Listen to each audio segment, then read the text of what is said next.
नमस्कार. श्री स्वामी समर्थ. 15 एप्रिलला आहे श्री स्वामी समर्थ महाराजांची पुण्यतिथी. श्री स्वामी समर्थ महाराजांच्या पुण्यतिथी सप्ताहामध्ये बऱ्याच जणांनी गुरुचरित्राचे पारायण केले असेल.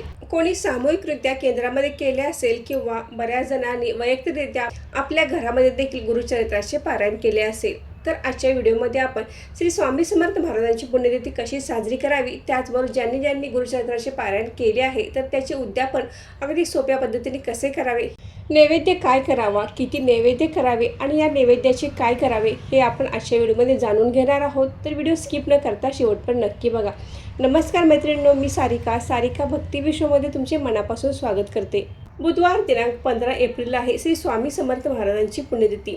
या दिवशी महाराजांनी आपले अवतार कार्य संपवले होते, पण आजही महाराज निर्गुण रूपामध्ये चराचरामध्ये वास करतात. हम गया नहीं जिंदा है या महाराजांच्या वाक्याची प्रचिती प्रत्येकालाच येते. पदोपदी महाराजांचे अनुभव प्रत्येकाला येत असतात.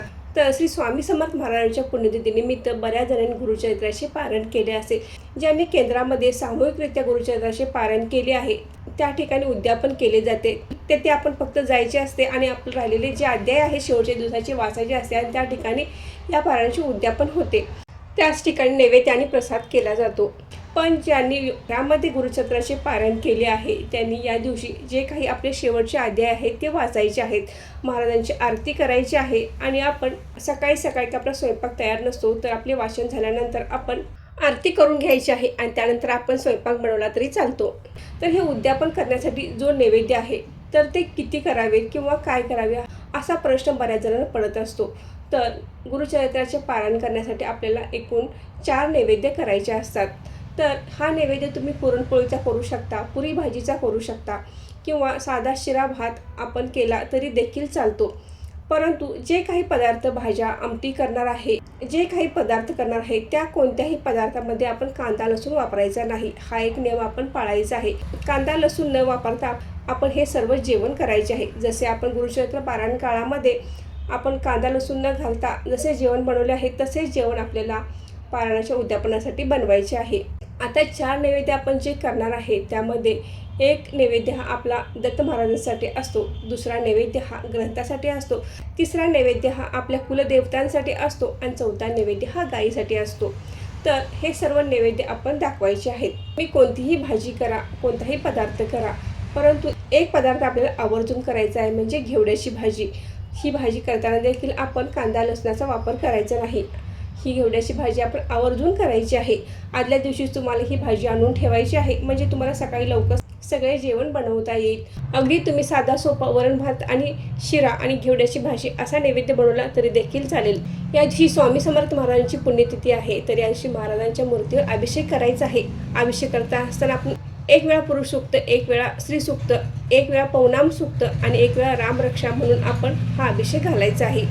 महाराजांना वस्त्र अत्तर लावावे, धूप दीप लावायचे आहे आणि महाराजांची आरती करायची आहे. तर अशा पद्धतीने आपण श्री स्वामी समर्थ महाराजांची पुण्यतिथी साजरी करायची आहे. तुम्ही स्वामी समर्थ सारामृताचे वाचन केले तरी देखील चालेल.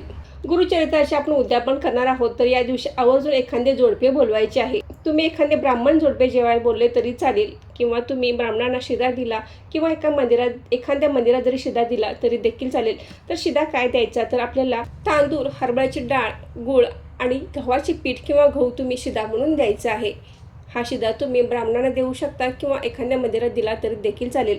दत्त महाराजांचा नैवेद्य, ग्रंथाचा नैवेद्य आणि कुलदेवताचा नैवेद्य हा आपण घरात सर्वांनी प्रसाद म्हणून खायचा आहे आणि जो गाईचा नैवेद्य आहे तो गाईला द्यायचा आहे. गुरुचरित्राची पारायण सांगता झाली आहे तरीसुद्धा आपल्याला त्या रात्री विष्णू सहस्रनामाचे पठण करायचे आहे. रात्रीच्या जेवणामध्ये देखील आपण शक्यतो कांदा लसूण टाळायचा आहे. दुसऱ्या दिवसापासून तुम्ही सर्व जेवण जेवू शकता. पूजा मांडणी तुम्ही त्या दिवशी संध्याकाळी काढू शकता किंवा दुसऱ्या दिवशी सकाळी काढली तरी देखील चालेल.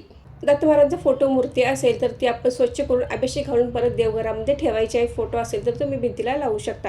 तर कलशातील पाणी आपण तुळशीला घालायचं आहे. जो नारळ आहे तो गोड पदार्थ करून आपण घरातल्यांनीच खायचा आहे. जे काही निर्माल्य असेल ते तुम्ही निर्माल्यामध्ये टाकायचं आहे. कशाखाली जे तांदूळ वापरले आहे ते आपण थोडेसे पक्ष्यांना घालायचं आहे, थोडे तुम्ही खाण्यासाठी सुद्धा वापरू शकता. ज्यांनी सप्तशती गुरुचरित्र किंवा संक्षिप्त गुरुचरित्राचे पारायण केले आहे तर त्यांनी देखील ज्या दिवशी तुमची पारायणाची शेवट दिवस आहे त्या दिवशी तुम्ही एखादा गोड पदार्थ करून नैवेद्य दाखवायचा आहे, आरती करायची आहे. तर अशा पद्धतीने आपण गुरुचरित्र पारायण, संक्षिप्त गुरुचरित्र, सप्तशती गुरुचरित्राचे उद्यापन करायचे आहे. तर मैत्रिणींनो, आजचा व्हिडिओ इथे थांबवते. आजची माहिती कशी वाटली कमेंट करून नक्की सांगा. व्हिडिओ आवडला व्हिडिओ लाईक करा, शेअर करा आणि सारिका भक्ती विश्व या यूट्यूब चॅनलला सबस्क्राईब करा. धन्यवाद.